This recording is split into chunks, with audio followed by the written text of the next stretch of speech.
where we started was really the concerns of the small businesses, because, I mean, we start talking this way, and I'm wondering, okay, where do we plug in the small businesses? So last week or a couple of weeks ago, I brought staff in. I said, well, you know, let's Google and let's Yahoo Books San Antonio, Texas. You know, I want to see if my little bookstore is still surviving out there. I don't visit it often enough, but I try to place my orders there and such. And I'm just wondering if y'all could kind of guide me through what is I was able to find. This is the Google search, and obviously it's Books San Antonio, Texas. And then what I ended up with, and there are 10 pages of listings. I didn't go past page 1, and then you can also give me your opinion how many people go past page 1, and if so. And what I wanted to compare was what I see organically and what appears. So I'm just assuming, it says local businesses results for books near San Antonio. Then they list A through J and even have a map. All right? And then off to the right, they have sponsored links, books at Amazon.com, and then Barnes & Noble, obviously the big guys and such. And then it starts with some listings, books in San Antonio, Texas, and the yellow pages and such. What is paid for and what is not paid for on this page? You're looking at this? Yeah. You are young. All right. Well, you had mentioned earlier, we talked earlier about the fact that Google just doesn't do search. They have a lot of different components in their digital arsenal, one of which is their mapping technology, and that's what you're seeing at the top left corner of the page. Okay. That's a Google map, and those results are essentially a modern-day yellow page result set for a particular area, in this case, you put in San Antonio, Texas, but you could just as easily put in your zip code, and you see a result set of local businesses that fit that criteria. That's a standardized yellow page model. Underneath it, no one pays extra for this; just pops up. That's right. I think there is the ability for them to monetize that channel, and you can buy sponsorship within the Google Maps platform. I can't see from here whether any of those particular ads are actually, whether those listings are ads or not. Okay. Underneath, you're looking at organic. This is organic. Those are organic. Those are free. That's how Mr. Carter's built his business, as he said. And on the right side, that right column, those are monetized links. Those are sponsored links. That's where your Google AdWords will come into the play. All right. Then Yahoo has a variation of it. Again, a small map. They only have 3 listings for books near San Antonio. And then, of course, over here, sponsored results rather than links. And Amazon and then Antonio Books, and I don't know what that, but Amazon, again, is listed. And, again, that would be basically the same format. Yeah, same format. Okay.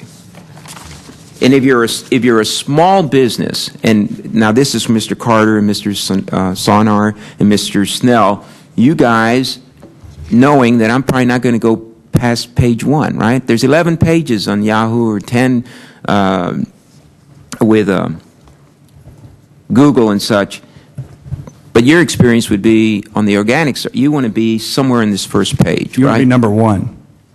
90% of the folks who are clicking on organic click on the first page, and about half the clicks are on the first or second position, and it drops off precipitously after that. But you're talking about local search there, with the local being, you know, by including a zip code or San Antonio. Right. If you were just looking for like dog training books or something that would be more specific, and there probably wouldn't be a store for that, it wouldn't have the local component. And one thing I wanted to add about the local side of things is that that's like a subset of search, like it's Yellow Pages like, in that it's a listing of businesses, but you have to pay to have, you have to have a commercial phone number. One of the problems that I've got with my Yahoo store owners is that a lot of times they are not buying Yellow Pages ads. They're not in that database. So these national retailers, I don't even know if Gundog Supply is, for local search. And the results from local search are not ordered by, like in the Yellow Pages, like if you pay more, you get a bigger ad, and you pay for position in the physical Yellow Pages. In local search, I think that's done algorithmically based upon like the proximity to that zip code and based upon the keywords occurring in the name of the business and even keywords on the website. With search engine optimization, it's like you want to be, you need to be on the front page, and I was talking about keywords earlier. I've got 200,000 keywords. I've got 14,000 keywords that are actually, that when folks search for them, they end up buying something more than not. a lot of people get obsessed with ranking number one for only one or two keywords. And you were talking about long tail earlier. I mean, that's such a, basically really obscure specific searches that result in there are not that many people who have a website that has orange dog collars on it. And so that would be an example of of a term that we can rank really well for, and I'm not competing, with hundreds of millions of other websites. Mr. Westmoreland, you have any questions? Let me ask you one last thing, because I'm always wondering exactly. If it's a free application I'm getting, if it's my Gmail account, if I'm using, anything that is basically, as they say, offered for free, but I am agreeing that they can track my internet activity, whatever that means. What are they exactly tracking? Are they tracking when I go on the internet and my searches? Or are they tracking something else? They are not tracking you. I think the word tracking or the phrase behavioral targeting sends the wrong signals. It indicates that they know you, Mr. Gonzalez, where you live, who you are. People do have that information. Credit card companies have that information. Your utilities have that information. So that information has been used in direct marketing for decades and decades and decades. That is not the information that is traded in interactive. What happens is anonymous, non-identifying markers are placed that indicate what your interests are in ways that allow relevant advertising to be mechanically, automatically delivered against your interests. You mentioned you showed the search page. I'm in the market for a car right now. So I went online out on the east end of Long Island where our house is and just plugged in Ford hybrids. And I noticed that in the paid search side of it, in addition to having some national organization, Ford had a paid ad in there, there were a number of local dealers. Well, the local dealers were there because in my computer, based on my ISP, there's an identification of the geography, the geographical area I'm in. So I've actually been able to identify dealers and go to their sites based on relevant advertising, in this case geographically relevant, that's been placed.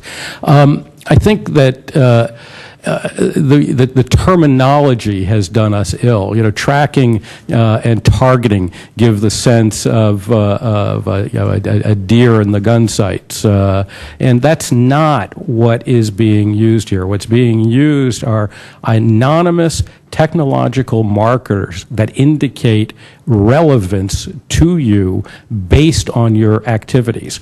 Another thing that's very important to note is that much of this tracking activity is essential to the operations, not just of the interactive media, but of all media. For example, I note some of the proposals that have been floating around to regulate some of this activity would regulate tracking of user activities.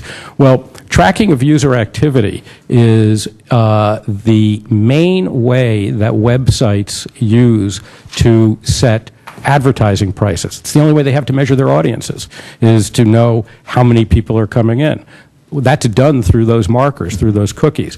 Another thing that's essential to the management of interactive media is the ability to count the advertising impressions. I mean, did you actually see the ad that I sent to you? Did you see it? Did you see it?